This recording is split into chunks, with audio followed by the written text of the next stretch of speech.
Un año después del inicio de la erupción volcánica en La Palma, el Defensor del Pueblo se ha reunido este viernes con parte de los afectados por este desastre natural. Una reunión para conocer de primera mano sus quejas por el reparto de las ayudas o los planes previstos para las zonas afectadas.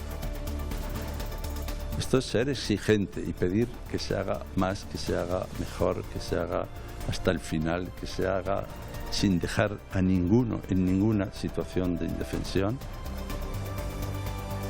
Buenas noches. Tras conocerse los nuevos presupuestos generales del Estado y concretamente las partidas que vendrán a Canarias, es hora de las valoraciones políticas. El Gobierno autonómico señala a los casi 10.000 millones de euros que llegarán a las islas como los más altos de nuestra historia. La oposición, sin embargo, asegura que son irreales y oportunistas por la cercanía de las próximas elecciones.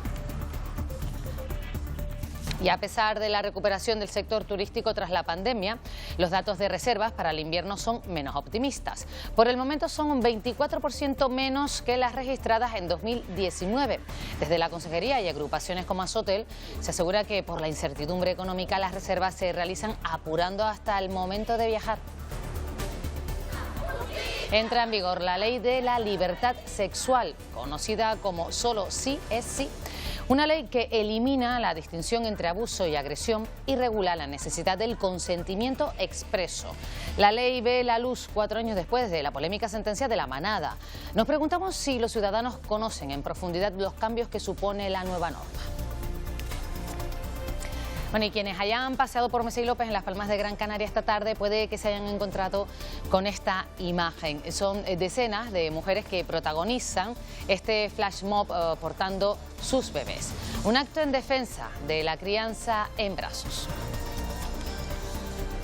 Cada 7 de octubre se celebra el Día Mundial de los Calvos, una fecha que pretende reivindicar esta opción estética, tanto en hombres como en mujeres, mucho más reacias a aceptar la pérdida del cabello. Sin embargo, son muchos los que acuden a los nuevos tratamientos para recuperar el cabello perdido. La Casa de la Cultura de Puerto del Rosario en Fuerteventura acoge esta curiosa exposición de radios antiguas, entre ellas algunas de gran valor como una radio de galena de los años 20 o algunas de la Alemania nazi. La muestra ha sido posible gracias a 2 coleccionistas majoreros.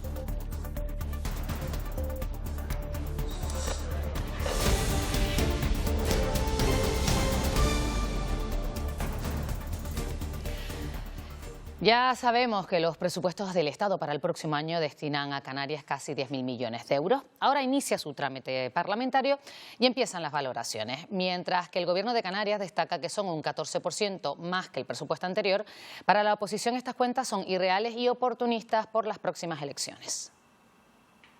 Para grupos como Ciudadanos todo se resume a que el papel lo aguanta todo y pone en duda que se cumplan las previsiones para la inversión destinada. Sin embargo, la agrupación socialista Gomera destaca la implicación social de estas cuentas. Si realmente los ingresos van a ser los que el Estado prevé, todos los agentes están diciendo que son unos presupuestos irrealistas. Incrementa de una forma razonable a 10 millones de ciudadanos sus pensiones con un 8,5%. Nueva Canarias comparte la buena sensación, pero echan falta partidas como los 50 millones para migración y Podemos, coincidiendo con sus socios de gobierno, destaca que son los presupuestos más sociales, aunque tratarán de mejorar, por ejemplo, los fondos de pobreza. Los menores inmigrantes que se está dando de Canarias con un sobreesfuerzo. Hay 30 millones para destinarlos a la lucha contra la pobreza en Canarias que están de partida en el presupuesto. Por su parte, para los populares estas cuentas no son realistas y los nacionalistas señalan que se aleja a Canarias de la media estatal, a lo que los socialistas responden que se destina más dinero que nunca a las islas. Castigan a Canarias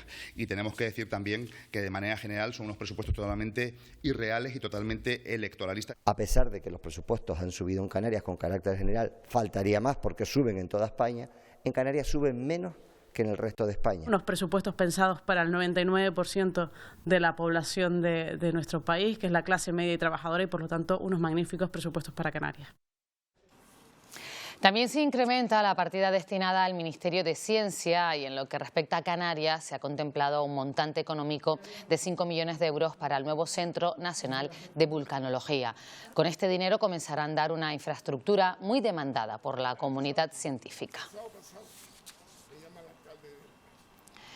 Los nuevos presupuestos llegan cuando la economía abre casi cada día los espacios informativos para hablar de la subida de los precios y la crisis energética provocada por el conflicto en Ucrania.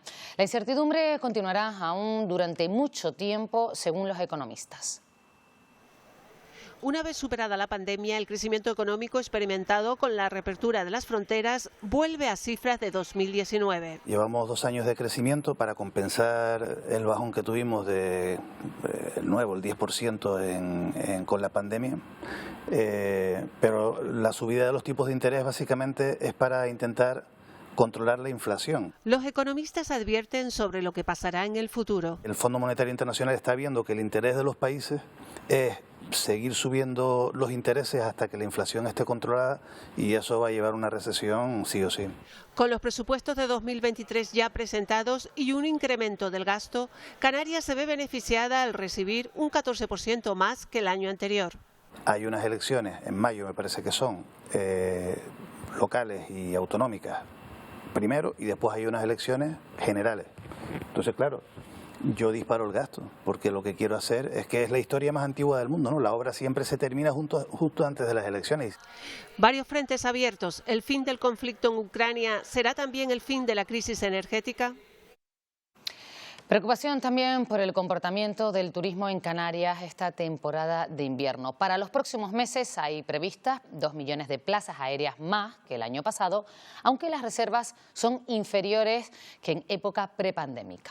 Concretamente son un 24% menos con respecto a las registradas en esa misma época del año 2019. La Consejería de Turismo o Asotel coinciden en apuntar a la incertidumbre económica a que los viajeros esperen hasta última hora para buscar viajes y hoteles. Las reservas, sí que es cierto, acumuladas de viajes a Canarias hasta este momento para invierno, todavía con datos disponibles a 25 de septiembre pasado, son un 24,4% inferiores a las del mismo periodo de 2019. No es un mal dato si tenemos en cuenta que ha cambiado la tendencia de reserva a último momento. Son varios los centros comerciales abandonados en la zona turística del sur de Gran Canaria. Algunos están prácticamente en ruinas y ocupan un espacio que podría destinarse para otros atractivos turísticos. El centro comercial Metro es uno de ellos, un edificio con fecha de derribo, pero sin un uso definido todavía. La queja de los empresarios hoteleros del sur de Gran Canaria es la misma desde hace años. De nada sirve que ellos hayan renovado su planta alojativa si los centros comerciales siguen presentando un estado lamentable. En el centro de nuestro ilustre Maspalomas, Costa Canaria. Los centros comerciales más antiguos de Gran Canaria están ubicados en la milla de oro de la zona turística. Semana sí, semana no, recibimos numerosas ofertas o visitas que nos plantean buscar suelo comercial en San Bartolomé de Tirajana, de que esa parcela va a tener un valor mayor. En 60 años no se ha intervenido en estos espacios. Los hoteleros proponen destinarlos a mercados gastronómicos. Un centro comercial coqueto en cada zona, como el de San Miguel en Madrid, donde hay diferencia de casi de restaurantes boutique. Eso es lo que quiere el turista de hoy en día. Los arquitectos de Gran Canaria creen que la solución es expropiar esos terrenos y convocar un concurso de ideas. Pues sería estupendo, porque probablemente los focos de modificación o los focos de intervención en la renovación serían los centros comerciales. El Cabildo de Gran Canaria, que ha encargado un informe para saber hasta dónde puede intervenir, cree que hay alternativas para los turistas. Hay que buscar fórmulas para mejorarlo, pero no es menos cierto que a 15 kilómetros en el municipio de Mogán hay centros comerciales nuevos. El decadente centro comercial Metro será demolido en poco más de 2 meses. La idea es que el resto siga su ejemplo. En esta ocasión, de nuevo, es renovarse o morir. El Partido Popular ha presentado en el Parlamento de Canarias una proposición no de ley para pedir que las islas no sean incluidas en el ETIAS, es decir, el Servicio Europeo de Información y Autorización de Viajes. Un sistema por el cual cada uno de los turistas británicos tendría que abonar antes del trayecto una cantidad de 7 euros. Las diferentes situaciones económicas y las diferentes cargas impositivas que nos pretende poner el Gobierno de Canarias, como bien dijo mi compañero, que es la ecotasa o esa tasa también al queroseno, si le sumamos ahora mismo estos 7 euros, pues encarecerían mucho más el destino de Canarias como destino turístico. Noemí Santana quiere volver a ser la candidata de Podemos a la presidencia de Canarias. Hoy ha anunciado que se presentará a las primarias del partido con el objetivo de seguir desarrollando la labor que ha llevado a cabo estos años al frente de la Consejería de Derechos Sociales. Asegura que durante este tiempo se han alcanzado derechos como la renta de ciudadanía, una mejor gestión de la dependencia o de pensiones no contributivas.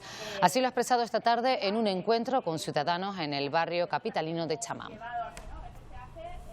Hemos hecho políticas que han hecho que la comunidad autónoma dejara de encabezar todos los rankings negativos a empezar a estar en todos los rankings positivos, por ejemplo en resolución de expedientes de dependencia. Cuando nosotros llegamos a la consejería había 5.500 familias cubiertas por la PCI. En estos momentos estamos cerca de las 12.000. Con la renta canaria de ciudadanía esperamos llegar al menos a 35.000 familias. La Audiencia Nacional admite a trámite la petición de nulidad de la sentencia que excluyó a Nueva Canarias del registro de partidos. La formación política confían en que esta petición prospere para no tener que recurrir al Tribunal Constitucional. Para garantizar su participación en las próximas elecciones, los nacionalistas han registrado el nombre Nueva Canarias Bloque Canarista, que en sus estatutos figura como formación heredera de Nueva Canarias a todos los efectos. Los servicios jurídicos del Parlamento de Canarias avalan la continuidad del grupo parlamentario con el nuevo nombre. Teniendo en cuenta que estamos hablando de un derecho fundamental, lo que no se puede es que por un error, por un plazo que no hemos cumplido, la sanción sea la eliminación del proyecto político, la eliminación del partido.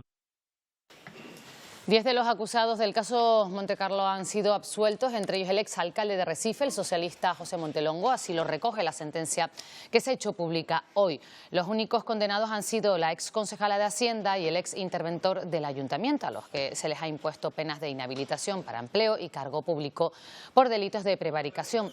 Hay que recordar que Montelongo renunció a su cargo durante las investigaciones de esta trama de corrupción en Arrecife. Ruptura en el gobierno catalán. Los afiliados de Junts per Cat han apoyado con el 55% de los votos salir del Ejecutivo que compartían con Esquerra Republicana. La ejecutiva del partido había convocado esta consulta después de varias crisis internas por cómo afrontar la cuestión de la independencia. Pedro Sánchez ha resaltado la importancia de la estabilidad de los gobiernos en estos momentos y recuerda que el PSC siempre ha mirado por el interés general. La estabilidad de los gobiernos es fundamental y, por tanto, yo abogo por esa estabilidad, en este caso del Govern de la Generalitat de Cataluña. En todo caso, lo que creo que ha demostrado el Partido de los Socialistas Catalanes durante estos meses tan convulsos de legislatura en Cataluña es que siempre ha tendido la mano en aras del interés general de Cataluña.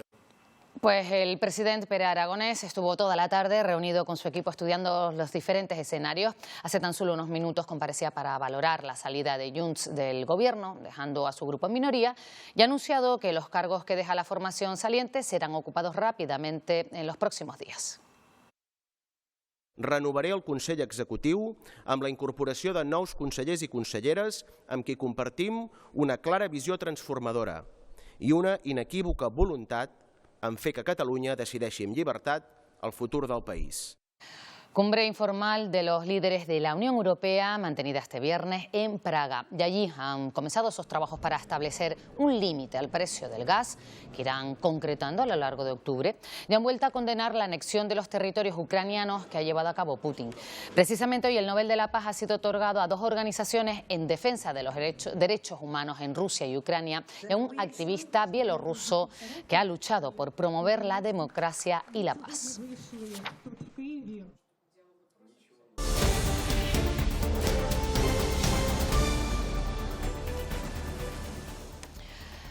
Termina la visita del defensor del pueblo, Ángel Gabilondo, a La Palma. Durante su estancia en la isla, Gabilondo ha podido supervisar la ejecución de las medidas adoptadas para la reconstrucción y la labor de las administraciones.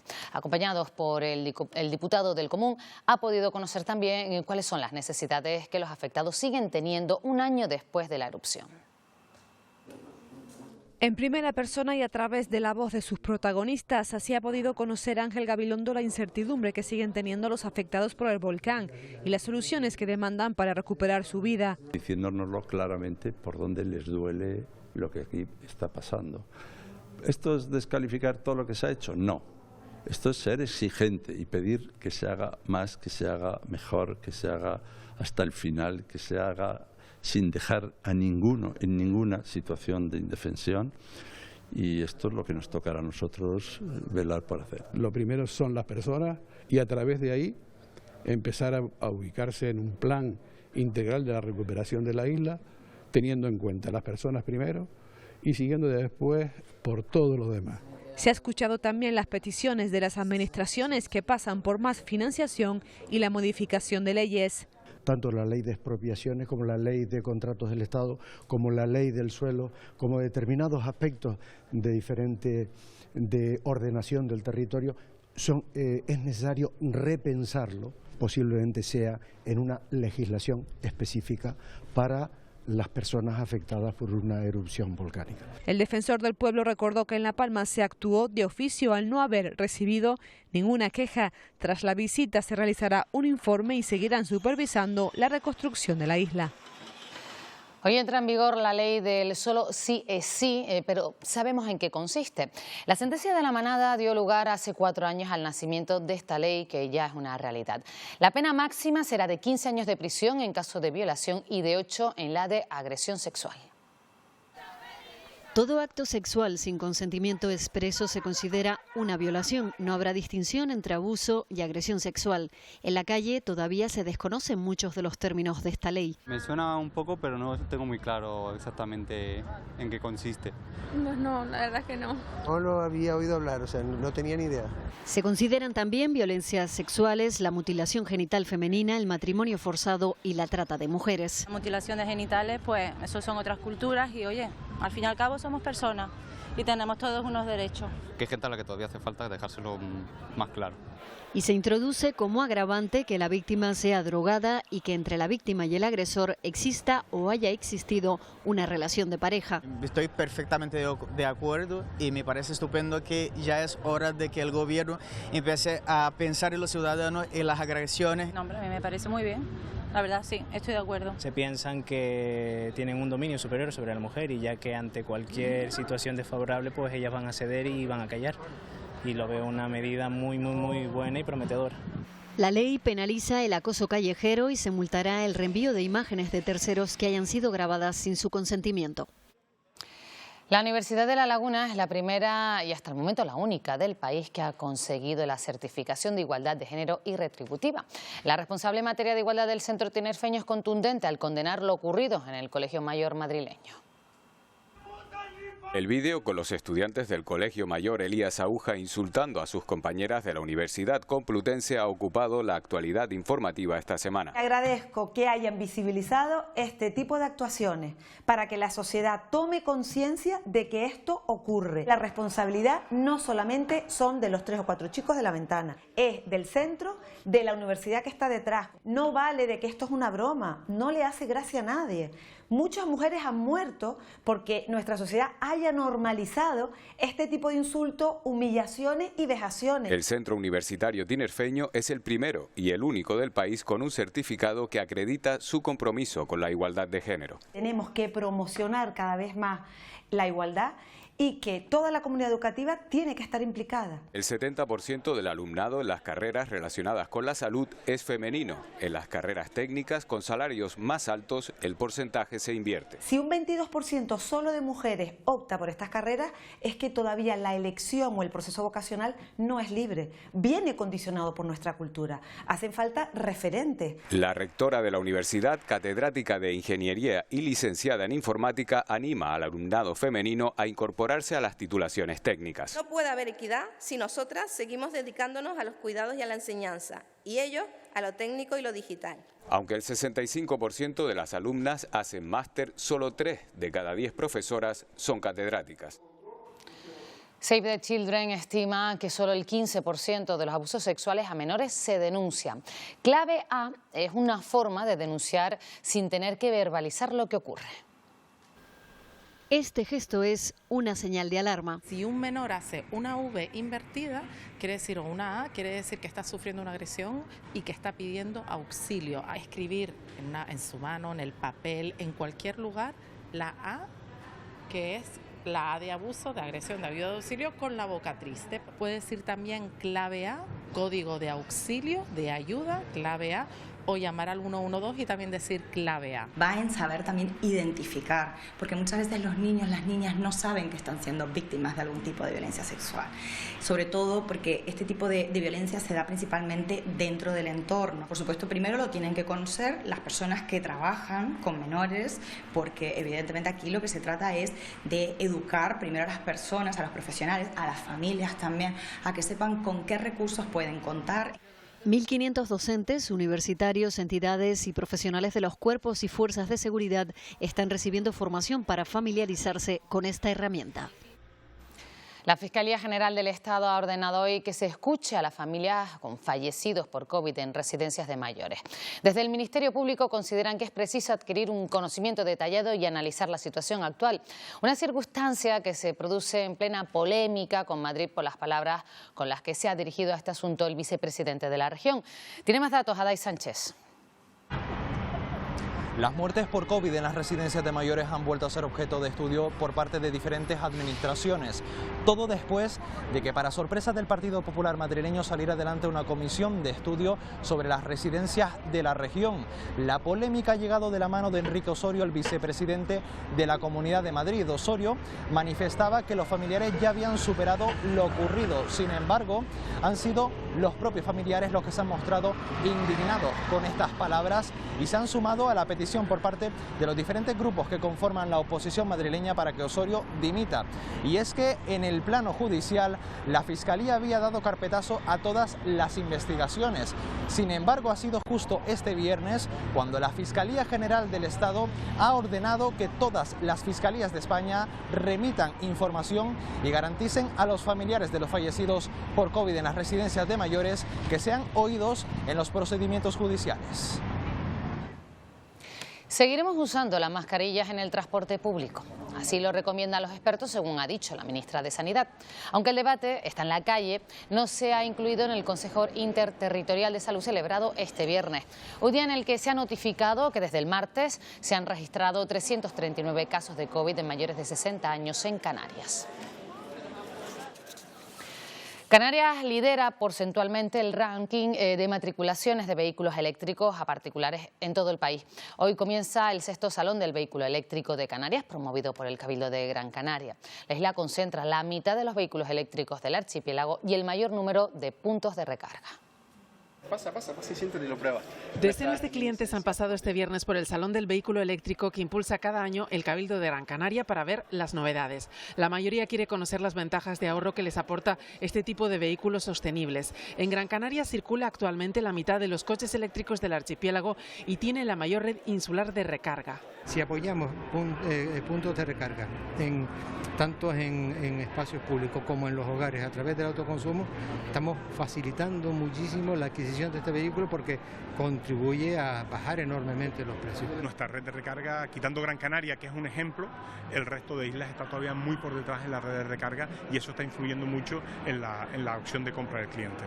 Quien visite este fin de semana el salón no solo podrá ver modelos de automóvil eléctrico, también podrá acceder a marcas que aunan servicios para bajar nuestro consumo de energía. Es el caso de la empresa canaria EAVE, que nació hace 3 años y ya tiene 1.600 clientes en Canarias y ahora dan el salto a Madrid y Baleares. Con el incremento del vehículo eléctrico se iba a incrementar el consumo de energía y por lo tanto todavía íbamos a contaminar más. Entonces creíamos que unirlo todo y hacer una cuota tipo Spotify, pues puedes hacer que tengas todo en tu casa ya, batería, placa y punto de recarga. El Salón del Vehículo Eléctrico seguirá abierto hasta el próximo domingo. En Ginamar, en Gran Canaria, los vecinos piden una solución para el único semáforo que regula este cruce que van a ver de peatones en la carretera Gran Canaria 100. Los residentes y familias con hijos escolarizados lo utilizan a diario para ir a clase, pero desde hace un mes un accidente de tráfico lo dejó inoperativo. Desde entonces aseguran que cruzarlo es un peligro. Temen que pueda ocurrir una desgracia. El Ayuntamiento de Telde asegura que arreglará el semáforo la próxima semana. Ya falta menos para que el municipio de Reño de Valverde vuelva a contar con policía local. El único que hay está ahora mismo de baja y las otras 2 vacantes estaban sin cubrir. El pasado mes de febrero se abría el proceso de selección. 75 personas solicitaron el puesto. La próxima semana Valverde podrá contar con 2 nuevos agentes. Hoy en Lanzarote han comenzado las jornadas técnicas sobre el cambio climático en la viticultura. Durante los próximos meses, especialistas de diferentes materias de todo el territorio nacional se van a dar cita en la isla para analizar cómo la metamorfosis que en los últimos tiempos ha experimentado la climatología en la isla influye en la parra y con posterioridad en la uva y el vino. Los organizadores consideran de vital importancia que se lleven a cabo estas jornadas de información y conocimiento, ya que en Lanzarote la mayor parte del suelo cultivado es de vid, además de que la jeria es una estampa única en el paisaje insular que hay que conservar. Lo que hemos detectado que cada vez se adelanta la viña. Observamos que cada vez hay más irregularidades en las aguas, cada vez hay en la lluvia, en el agua de lluvia, cada vez hay mucho más calores. El proyecto de ley de bienestar animal ha llegado al Congreso con discrepancias entre los grupos. Para los nacionalistas canarios no debería siquiera tramitarse porque dicen supone una invasión de competencias. Entre las enmiendas que planteará figura dejar fuera los animales que participan en competiciones deportivas para el fomento de las razas autóctonas o aquellos que desarrollan una actividad vinculada a la cultura y tradiciones canarias. Animales que siendo de producción tienen una actividad diferente debido a nuestra cultura, a nuestras tradiciones, como pueden ser al arrastre o nuestras romerías. Animales que, en este caso, los ganaderos cuidan perfectamente de sus animales, que tienen su norma específica. Hoy en la avenida Mesa y López, en Las Palmas de Gran Canaria, hemos visto esta imagen. Un grupo de madres y sus bebés sorprendieron con un flash mob en plena calle con motivo de la Semana Internacional de la Crianza en Brazos. El objetivo, dar a conocer las ventajas de esta práctica y desmentir, aseguran, falsos mitos sobre el porteo. Todavía hay mucha creencia de no lo cojas en brazos, que se malcría, déjalo dormir solo y hacemos mucho daño, evidentemente, sin quererlo. Visibilizar que la crianza en brazos es necesaria, que los niños se crían mejor en brazos, que somos mamíferos y necesitamos del contacto y del amor para crecer mejor. España está a la cabeza en número de personas con alopecia. Hoy se celebra el Día Mundial de la Calvicie. No todos lo llevan como un problema, hay muchos que lucen con orgullo su calva. Con más de un 40%, España es el segundo país a nivel mundial con más alopésicos, solo superado por República Checa. Este 7 de septiembre se reivindica que no tener pelo también puede ser una opción estética. Es algo más, pero si no lo tienes, no dejas de vivir y de ser feliz. Cánones de belleza que hay ahora mismo, el pelo es súper importante para las mujeres y también para los hombres, pero es una cosa en la que hay que transitar. Siempre el calvo se le hace un poco complicada la existencia. Frente a esta situación, los trasplantes capilares se han convertido en una alternativa cada día más demandada. Mayoritariamente el perfil del paciente con alopecia que consulta es paciente que ya lleva 3, 4, 5 años, que va notando una caída de pelo progresiva. Un tratamiento que no es exclusivo para hombres, y es que cerca de un 30% de las mujeres sufren lo que se conoce como alopecia androgenética. Es más, yo creo que es un sector, ¿no?, donde deberían preocuparse un poquito más y empezar a soltarse, a hacerse trasplante. Piensa que aproximadamente actualmente tenemos un 20 o un 15% de trasplante en mujeres. Para frenar la caída capilar, los expertos recomiendan acudir a dermatólogos de forma temprana y así evitar los trasplantes. El tarro más grande de Canarias está en Tuineje, una infraestructura del siglo XVIII que servía para curar los quesos y secar la carne. Con las últimas lluvias se destrozó un muro de contención y los expertos aseguran que no aguantará otro temporal. Otro temporal y el tarro más grande de Canarias, el de Teguerey en Tuineje, no aguantaría. Así ha quedado el muro de contención tras las últimas lluvias de Hermín, una infraestructura del siglo XVIII que servía para curar el queso y secar la carne. Una crónica de un derrumbe anunciado por Manolín, vecino del municipio. Lleva años denunciando la situación de la infraestructura. Y ya se alquilará o no, pero reparar para que no se nos caiga. Las características de este taro lo hacen único en Canarias. Su base ovalada, techo a 2 aguas, la altura y los contrafuertes son algunas de sus peculiaridades. El caso de este taro es sobredimensionado. Su talla es tal que merecería ser bien interés cultural. El taro de Teguerey es de propiedad privada y no ha habido acuerdo hasta el momento para su compra. Piden una solución inmediata. Que es una obra mínima de costo, que no es sino piedras cemento y arena, y punto, y mano de obra. Hablando de la gran época dorada de Fuerteventura y Lanzarote como graneros de Canarias, y tenía una función primordial. De momento el silencio de la soledad acompaña al Taro en esta crónica de una muerte anunciada. Cita importante la que han tenido en la jornada de hoy el sector primario del sur de Tenerife y la hostelería. La quinta edición de Gastrosur pretende convertirse en un evento referente para impulsar el producto local de la comarca sur de la isla. Tiene más detalles Emma Padilla. Durante toda la mañana miles de personas han podido disfrutar de este encuentro entre el sector primario del sur de Tenerife y la hostelería aquí en esta plaza del agricultor en el municipio tinerfeño de San Miguel de Abona. Una cita de referencia para el sector agrícola, ganadero y pesquero que ha contado con un mercadillo de productos locales, charlas formativas o degustaciones. Todo con el objetivo de generar relaciones comerciales entre los productores del sur de Tenerife y los profesionales de la hostelería y la restauración. Gastrosur ha comenzado con unas jornadas informativas sobre la importancia del agua o los vinos canarios y ha finalizado con degustaciones de establecimientos de la restauración para todo el público.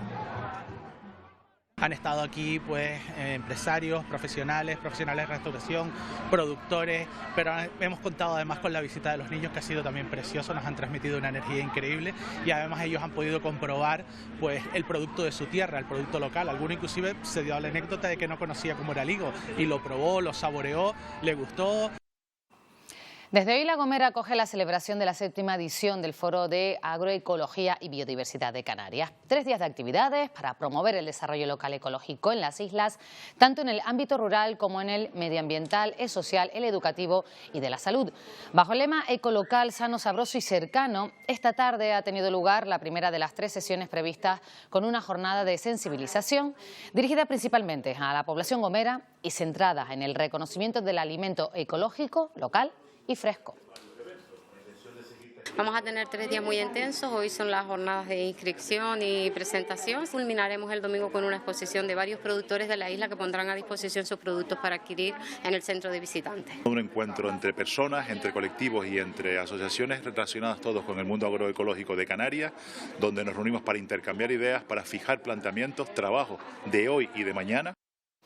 No nos movemos de La Gomera, porque allí está el pueblo más bonito de España, según el diario británico The Times. Y lo ven, es Agulo, que vuelve a ser protagonista de un artículo en esta publicación que elogia su arquitectura y paisajes.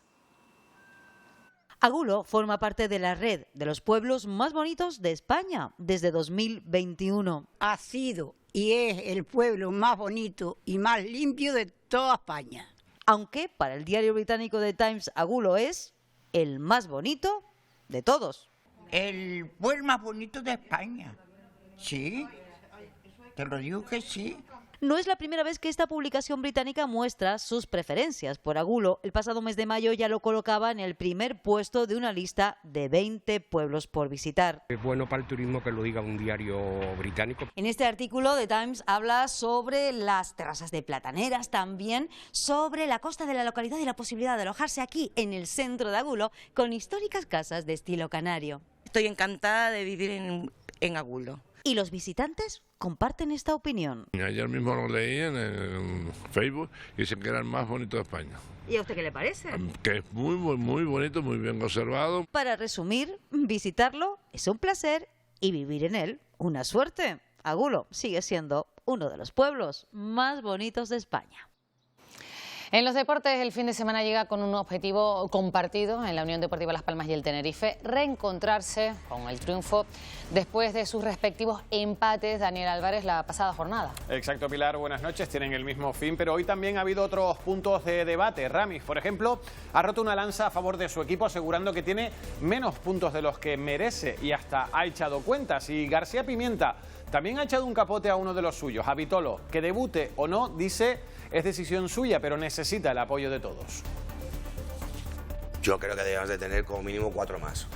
Sinceramente, hombre, clarísimamente el día del Lugo y el otro día, por ejemplo, se nos fueron, para mí, 4 puntos importantes. Vitolo está haciendo un esfuerzo brutal para volver a ser jugador de fútbol. Entonces, a partir de ahí, entre todos lo tenemos que ayudar. No esperemos que Vitolo, cuando complete una semana, ya va a jugar, que se consolide en el 11 o que marque diferencias, porque todo tiene un proceso. Seguir siendo fuertes en casa y mantenerse líderes. Esos son los objetivos este fin de semana de Gran Canaria y Lenovo Tenerife en la ACB. Los claretianos reciben al colista Zaragoza con la duda de Benítez y los aurinegros buscarán el 3-3 en una cancha siempre difícil, la de Baskonia.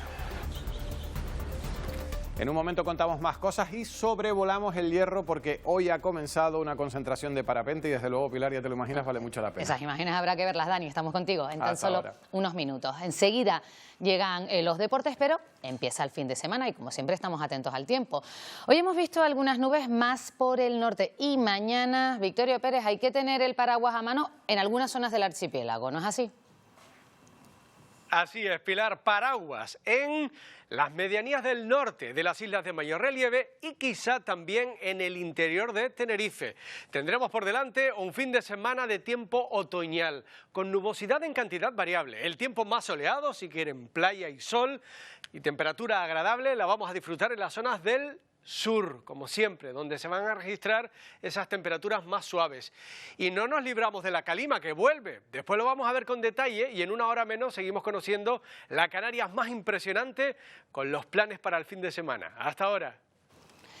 La capital de Lanzarote celebra en la tercera jornada del Festival de Música de Recife en vivo. Celebra esa jornada una vez más. 4 escenarios repartidos por toda la ciudad acogen conciertos en los que el directo de grupos pop rock son los grandes protagonistas. En esta ocasión los invitados a subir al escenario han sido Las Ratas, Hermana Furia, Zurich y Sahara. Como es tradición en este festival, un pasacalle y al público de un concierto a otro. Vuelve Plenilunio, un encuentro con la música, la buena comida o el entretenimiento familiar que durante 3 jornadas llevará a miles de personas al centro de la capital tinerfeña. En esta primera tarde ya se nota que había muchas ganas de que volviera a celebrarse. Javier Hernández. Sí, se trata así de atraer a la mayor cantidad de público posible para intentar de esta forma recuperar la actividad del ocio nocturno y la restauración aquí en la capital tinerfeña. Para conseguirlo se han programado cerca de un centenar de actividades distribuidas en 13 emplazamientos por toda la ciudad, que va recuperando así poco a poco el ambiente nocturno durante los fines de semana. La radio revolucionó la forma de comunicación, de la política e incluso del comercio durante el siglo XX. Aparatos que el siglo pasado llegaron a formar parte de la vida cotidiana de cualquier familia han caído en el olvido. 2 coleccionistas de Fuerteventura luchan por conservar piezas que siguen sonando como el primer día. Este reconocible sonido era el preludio de que tocaba sintonizar con la vida a través de las ondas. Mi madre le compró, a mi primo le compró una radio de las que él fabricaba. Y en el pueblo no había nadie que tuviera una radio. Mi madre abría las ventanas, ponía la radio a tope y todo el mundo escuchaba la radio. Historias como las de Ángel son las que guardan este centenar de aparatos. Revivirlas es su objetivo. Él las repara con piezas originales. Tanto lo que es el mueble, si está roto lo intento reparar y por dentro pues le pongo las piezas de entonces. Antonio, por su parte, busca piezas cada vez más interesantes para añadir a su colección. Lo bonito de esto es investigar el origen de esa radio o, ¿sabes?, las personas, o imaginarte también cuántas emisiones se han podido dar en esas radios y cuántas personas se han podido reunir. Este tipo de exposiciones para que la gente pueda apreciar este medio. Una muestra que cuenta miles de historias a través de gramófonos de principios de siglo que siguen sonando como el primer día. Piezas llegadas de Japón que suenan al introducir una moneda, una edición especial para Canarias y hasta radios originales de la Alemania nazi. Antes de despedirnos, queremos ofrecerles un adelanto de la muestra que se ha inaugurado hoy en la Sala del TEA en Santa Cruz de Tenerife. Más de 20 artistas exponen sus obras realizadas con diversos materiales en los que predomina el cemento, como un homenaje a la arquitectura y sus múltiples formas. Hasta el 8 de enero puede visitarse en este espacio cultural de la capital. Les dejamos ya con los deportes. Gracias por acompañarnos. Que pasen un buen fin de semana.